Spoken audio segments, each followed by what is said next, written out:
Unlike most of the other stay-at-home moms, mine wasn't the type to volunteer at school or drop off snacks.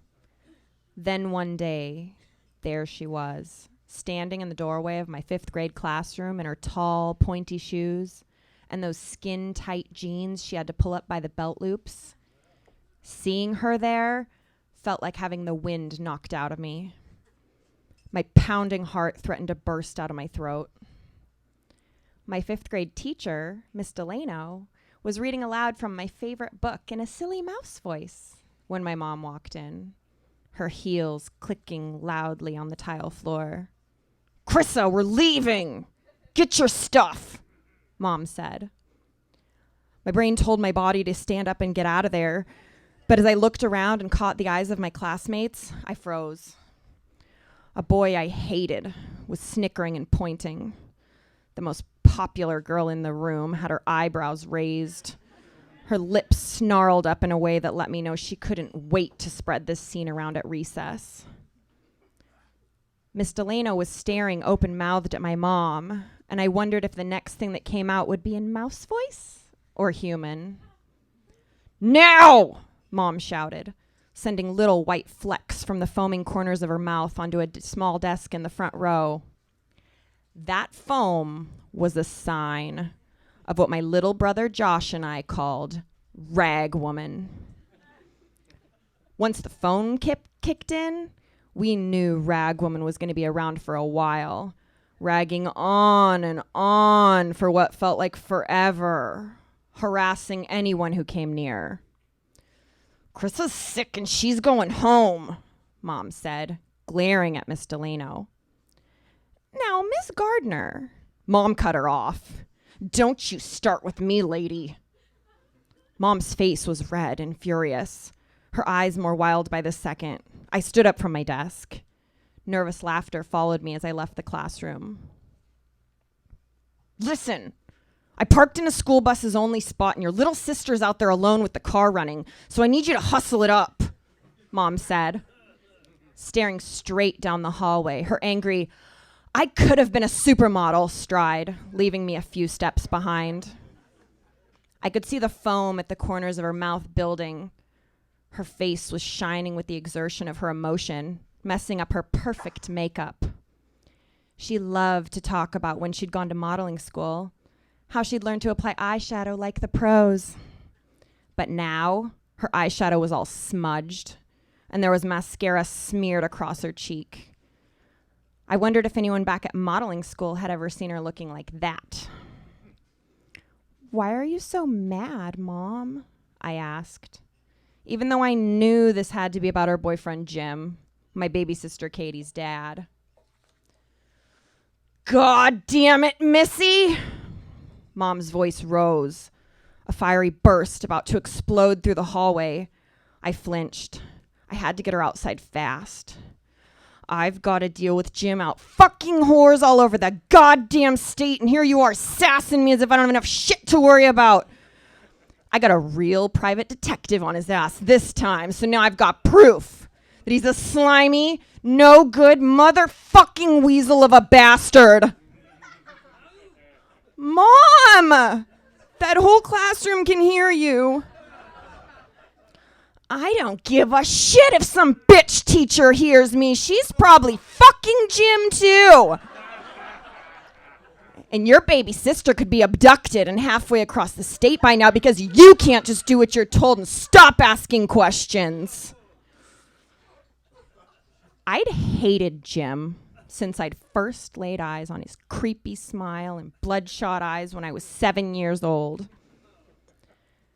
After all the times we'd followed Jim all across Washington state, spying on him whenever he left town for work, I wondered why Mom would waste money on a private detective to find out what we already knew. Jim was a cheater. But reminding Mom of that wouldn't change anything. So I started jogging alongside her, hoping we'd make it outside before she started yelling again. About 15 minutes later, I handed my little brother Josh's first grade teacher the misspelled note that Mom scribbled out in the car and warned him on the way out that Rag Woman was on red alert status. Mom took us straight home, driving 60 miles an hour on winding roads through the woods to our trailer. She slammed on the brakes in the driveway, jolting us all forward as she screeched on about Jim being a useless drunk and cheating on her with bar hags. As I opened my door, she shouted, "You've got 20 minutes to pack your shit and we're out of here." Josh and I looked at each other confused. We'd just spent the drive home hearing about how Jim was going to get it. Now we were leaving? "We're getting away from his rotten lard ass. So take anything you'll miss," she said. "We need to be on that next ferry to Seattle, so get moving." When Josh and I still didn't move, she added, "Pack for Disneyland because that's where we're headed." Disneyland? Katie was too young to understand, but Josh and I didn't dare question the dream come true plan. We stared at each other in disbelief for a moment before sprinting into the trailer. Within minutes, our warm weather clothes and personal treasures were packed. Josh started complaining before we'd even made it off the island. "Grandma and Grandpa always pack snacks for trips. This is going to be total crap." "Don't you curse in front of me or you're going to have another thing coming," Mom hissed. "I just said I'm taking you to Disneyland, so stop being an ungrateful little shit." Josh scowled and mumbled, "Some kids would kill for that fucking Game Boy of yours, and I'm this close to throwing it out the goddamn window."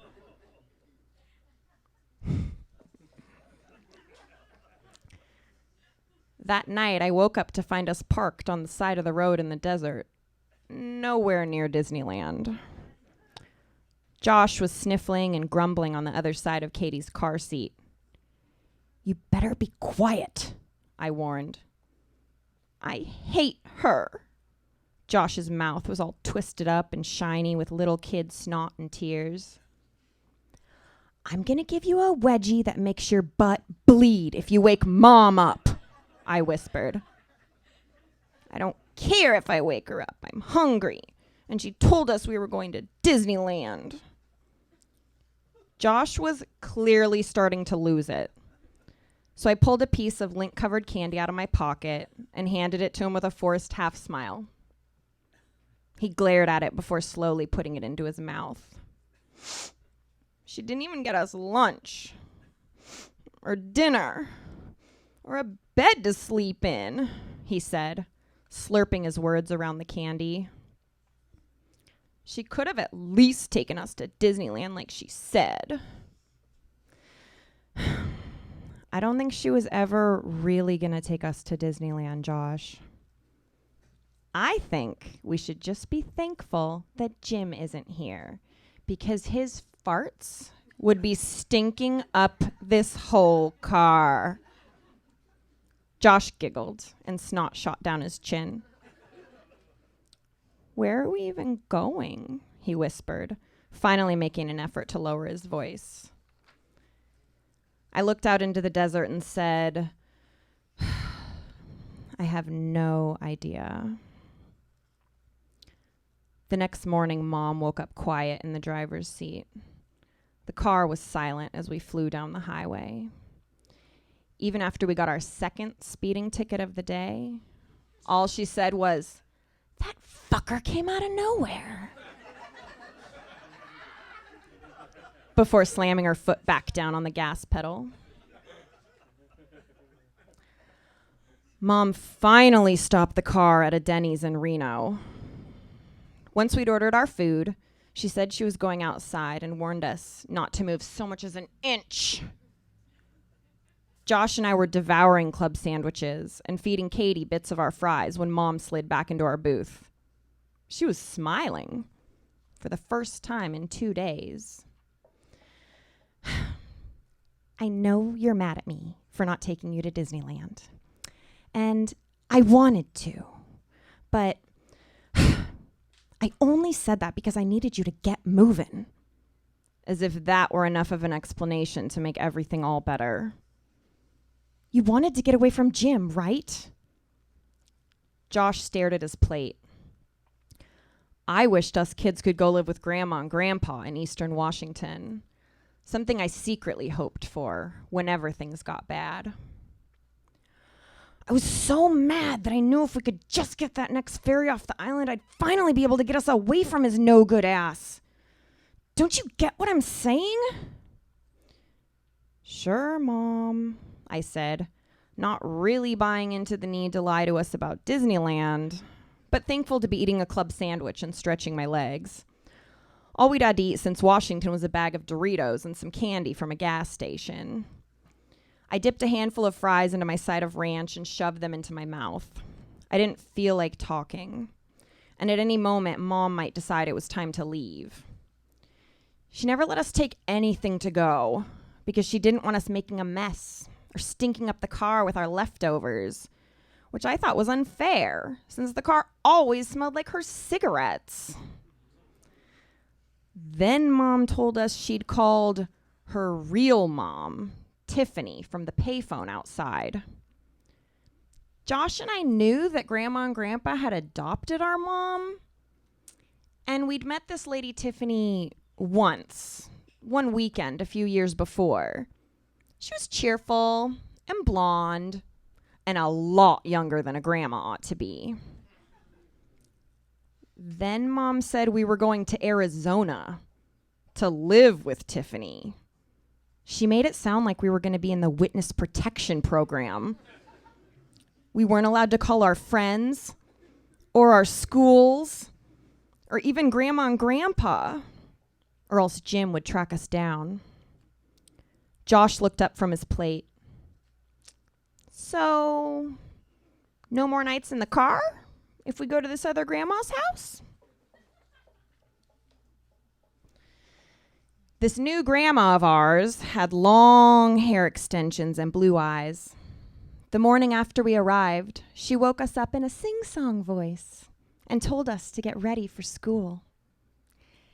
Today is going to be great, she said, and I'm sure you'll both make lots of new friends. Josh and I stared at her blankly. I hope you darling little angels know how happy I am that you're here and how much I love you. I could tell what she was hoping to hear, but couldn't bring myself to say it. She was hardly more than a complete stranger. As soon as Tiffany left the room, Josh burrowed under his blanket.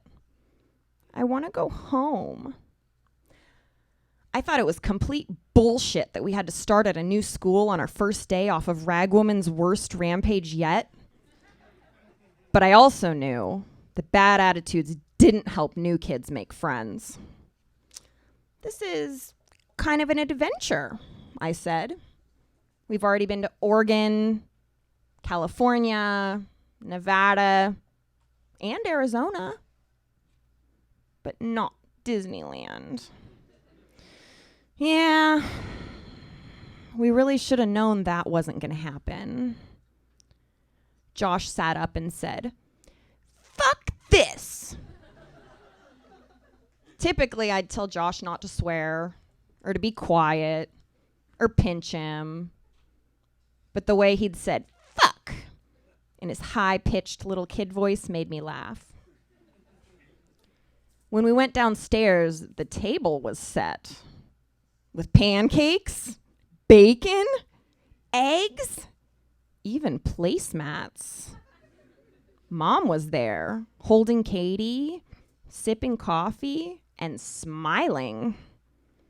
At home, Josh and I were left to ransack the cupboards on our own, since Mom liked to sleep in until the last possible minute, sometimes the entire day. So this was weird. Within a few weeks, I started getting used to the calmness and predictability of life without Mom and Jim fighting. My favorite thing to do at Tiffany's was read, because it was so quiet. At night, Josh and I whispered about how worried our grandparents must be, especially with the holidays coming up, and how much we missed our friends. And of course, we missed the toys we'd left behind. Tiffany and her Harley-riding boyfriend surprised us with a giant Matchbox Cars set that had a track that had loop-de-loops. For the first time, Josh and I didn't beat the crap out of each other when the weather kept us indoors. Playing with our new loop-de-loop track, it felt like we were in some kind of magical place, a normal place, where everyone got along and no one acted crazy or lost their minds. I wondered how much time we had before Ragwoman would wake up, before our new grandma would disappear. I knew I'd miss Tiffany when that day came, but as we got closer to Thanksgiving and Christmas, I missed my grandparents so much my stomach hurt. I couldn't bear the thought of their house at the holidays without us there. Would Grandpa drive around the neighborhood looking at Christmas lights alone if there weren't kids to buckle up in the back seat? Would Grandma still make our favorite pies? I tried not to think about the things that might happen if we never went back home.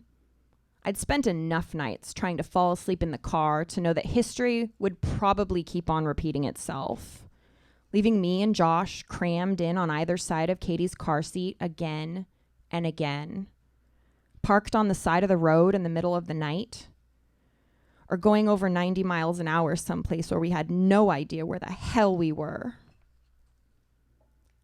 Whenever I started worrying about worst case scenarios, I closed my eyes and imagined a future me in some normal feeling place where I could sprawl out and read a book in magical, uninterrupted silence. And I reminded myself to be patient because I knew there was nothing I could do to stop Ragwoman from reappearing, and that the only way to get to that place and to stay there was to grow up. Vamp first timer, Krisa Bruemmer.